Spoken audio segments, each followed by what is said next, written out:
Hey everybody. Today we're going to be doing this combining like terms worksheet that you probably got in class today or the day before or whatever.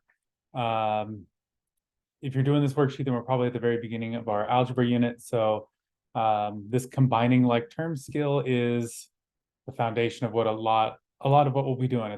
It's an extremely important skill. So you got to make sure you're good at this before we move on to some other things. Sorry if you hear some background noise in this video. That's my dishwasher running. Um, let's jump into it.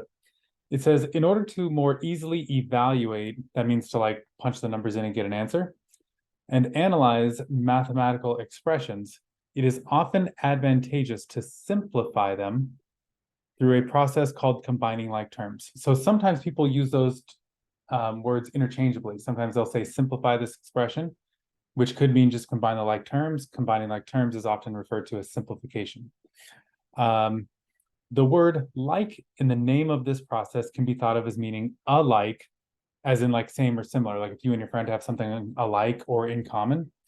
Um, in this process, we add and subtract the terms of an expression that share the same variable. In order to be like terms, two terms have to have the same variable, like these two do. And they also have to be the same degree, but that's something you don't worry about until 8th grade. So for us in 7th grade, if they've got the same variable in them, we'll call them like terms. So hence the name combining like terms. We do this by adding or subtracting the coefficients of these terms. When you have a number right next to a letter, that number that's right in front, like this 3, this 5, and this 8, these are called coefficients. And if you want to combine like terms, like add a 3x and a 5x, just add the 3 and the 5, and now you got 8x.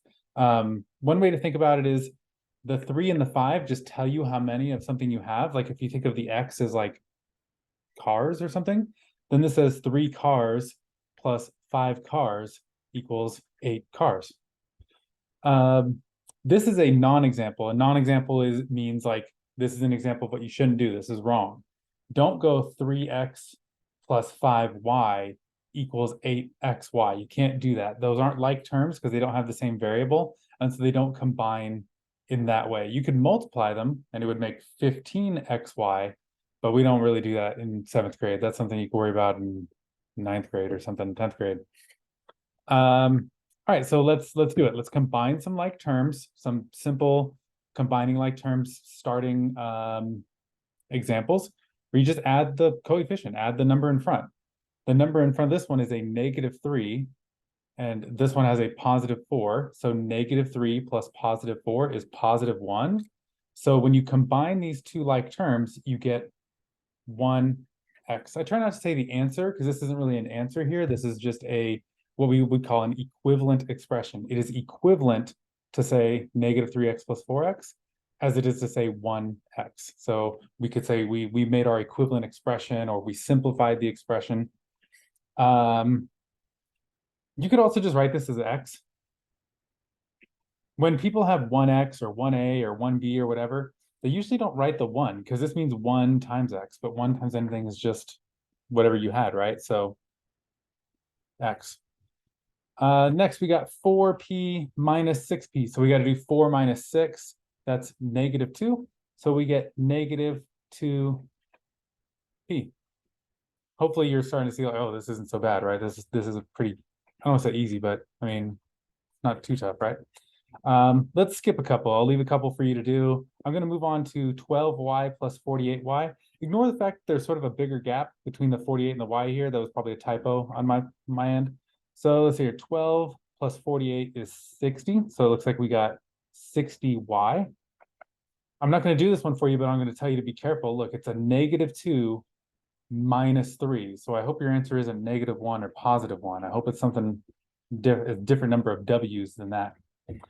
All right, let's skip over to this side. On this side, we get there, it's a little bit harder, right? Because now I'm introducing some decimal coefficients and some fractional coefficients, but nothing about the strategy changes. If you want to combine these like terms, just add or subtract their coefficients. Yeah, now their fractions are decimals, but we can do that, right? So 0.5 plus 0.5, that's the same as a half plus a half, right? So that's 1. So our answer on this one's 1x. And I'm not going to write that 1. I'm just going to write an x. You can write 1x if you want, though, but nobody really does that. So here's a fractional one. This one's a little bit easier than this one though. So I'm gonna do the more difficult fractional one, and then I'll leave you to do this one. The way I like to do fractional ones is do a little side work off to the side somewhere, just adding or subtracting the fractions and then write my answer. So like maybe I want to go up here. I'm going to use this space up here to do, what is it? It's -4/5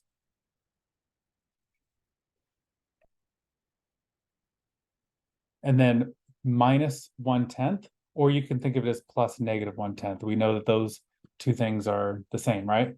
I'm going to do it as plus -1/10. I put my parentheses just so I don't have a plus and a negative symbol right next to each other. All right, so I need a common denominator. This is what makes fractional coefficients, adding, subtracting fractions kind of a pain, right? You need that common denominator. So I have to think, what's a number that I can multiply 5 by and also multiply 10 by and arrive at the same denominator? Or in other words, what's a number that 5 goes into and 10 goes into? Luckily, this one's kind of easy, right? 5 goes into 10, and 10 obviously also goes into 10. So that means we could use 10 as our common denominator. This is the way I like to set these up. I make my new fraction bars. Okay, these are supposed to be fraction bars. Then I carry over all my operation symbols and positive and negative. So I know this fraction is going to be negative. That doesn't change. So that's my negative symbol, right? This symbol goes to here. Then I know I should have a plus symbol in between them. And then I know my next fraction is also going to be negative. So let me throw that up there. Good. And I'll put my parentheses. And then I already made the decision that my common denominator is going to be 10. So both fractions are going to wind up with 10s on the bottom, right? So might as well just do that. And now I've got it set up to where all I have to do is figure out these numerators. And I know I've got the whole thing set up perfectly for myself. And one of these is super easy, right? Because the second fraction, the denominator originally was 10, and it's still going to be 10, so nothing's changing. So that means the numerator, which used to be -1, is now also going to be -1. And I don't need to put that negative symbol there for myself because I already did it. So this is really the only change we've got to make here, is that this 5 in this denominator is changing to 10. That's a multiplication by 2. So I have to do the same thing to the numerator. If I take that denominator and times it by 2 to create an equivalent fraction, then I better take this numerator and multiply it by 2 to create my equivalent fraction. And so I'm not even going to worry about the negative symbol because I already transferred it over for myself earlier. So 4 times 2 is 8. And now I've got -8/10 plus -1/10. We do not add that denominator. It's not 10 plus 10 is 20. The denominator just represents the size of our pieces, which doesn't change when we put them all together, right? If you put a bunch of pieces of puzzle together, they don't get bigger as you put them together. You just have more of them. So we have -8 of them plus -1 of them. -9/10. Okay, good. The hard part of this is over now. I can go back to the expression that I was trying to simplify by combining like terms. And I know that -4/5 plus -1/10 is -9/10. So I have -9/10 G. And look at how I wrote this. There's a couple things I want you to notice. I lined my letter up sort of with the center of the fraction. That tells me that it's 9, the fraction -9/10 times G. If you put the G up by the 9, then it's more like 9G divided by 10. And if you put the G down by the 10, then it's more like 9 divided by 10G, which those things are okay. Like sometimes you intend to write those things, but right now, this is the one we wanted. The other thing I want you to notice is my 9 and my G look distinct, right? You can tell the difference between my 9 and my G. Make sure you're working on those same things too. Your S's and your 5s, your 9s and your G's, your 6s and your B's or whatever, you know? All right, so I did a decimal one here for you, and I did a fraction one here for you. I'm going to leave this fraction one for you to do, and I'm going to leave this decimal one here for you to do.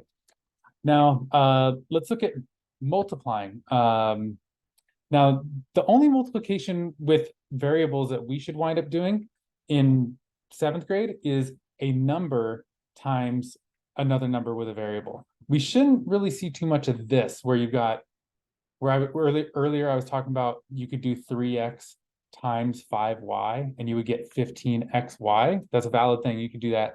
We won't be doing that much in 7th grade though, if at all. But we will be doing stuff like this. We will be doing stuff like 3 times 4y. Well, think about what it means to do 3 times something. 3 times anything just means take that thing, whatever it is. In this case, it's 4y, and add it to itself 3 times. 3 times. That's why we say times when we multiply. So 4y plus 4y plus 4y. That's 3 times 4y. But we know how to add them, right? We know if we wanted to add them, 4y plus 4y is 8y plus another 4y makes 12y. But wait, 12y, that's the same I would have got if I just did 3 times 4. That's the point of this example, for you to see that, oh, I could just do the 3 times the 4, which is actually kind of easy, right? So I'll do 2 of these for you, and I'll leave the other 2 for you to do. 3 times negative 3x, all I got to do is the 3 times the negative 3, which is negative 9. I got negative 9x. And let's see, I guess I'll do one of the fractional ones for you. I'll jump to the last one. We got 5 times negative 2/3 r. Anytime I'm working with fractions, I have some stuff on my hand, weird. Anytime I'm working with fractions and I got a whole number, I like to rewrite that whole number as 5 over 1 or whatever it is over 1.